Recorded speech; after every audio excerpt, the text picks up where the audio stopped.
Kat mana beli blank, terus boleh kata ni. Hai, RM5,000 tak bang kalau beli ni. Orang duk gila lah ni. Mana ni? Hari ni nak update sikit lah. Dah ada 3 unit. Hak baru siapa? Panas-panas. Hak pertama, Alphard Z2024. Tapi hak ni sudah ni. Orang booking atas kapal. Ada Star body kit complete belakang Jepun. Dia mari dengan side step B, side step ni. Hai, RM5,000 tak bang kalau beli ni. Edge model Star original lah. Edge ni dalam RM6,000 lebih lah. Lebih kurang. Lepas tu, untuk unit kedua kita lah. Vampire Z2024 fully loaded. Hak ni dia mari dengan body kit model Star original Jepun juga. Side step support Alphard tadi.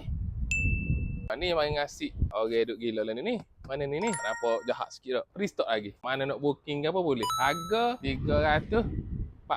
Tak tahu harga on the road, cari Pacar Motor. Lepas tu unit yang ketiga. Mari. Unit ketiga ni jauh sikit. Hak ni free stock lagi. Hak ni booking dah. Hak ni hak mana beli blank, terus boleh kata ni. Sudah ni untuk blank. Tok hak ketiga baru siapa. Hak ni pun free stock lagi. Model Vampire Golden Eye. Dah kita tak tengok Golden Eye dah tak? Ni masuk pula.